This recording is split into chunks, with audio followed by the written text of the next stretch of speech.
వేడి వేడి అన్నంలో గోంగూర పచ్చడి వేసుకొని తింటుంటే సూపర్ ఉంటుంది కదా.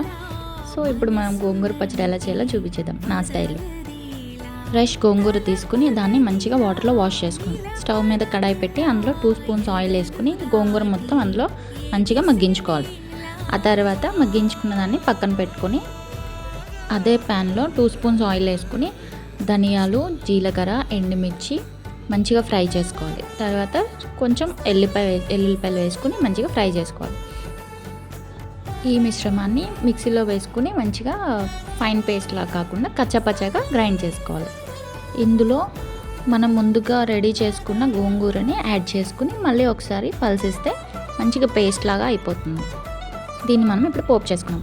పోపు దినుసులో 2-3 స్పూన్స్ ఆయిల్ వేసుకుని పచ్చిశనగపప్పు, ఆవాలు, జీలకర్ర, కరివేపాకు, ఎల్లుల్లిపాయలు, ఎండుమిర్చి, కట్ చేసుకున్న ఒక ఆనియన్ వేసుకుని మంచిగా ఫ్రై చేసుకుని అంతే, గోంగూర పచ్చడి రెడీ అయిపోతుంది.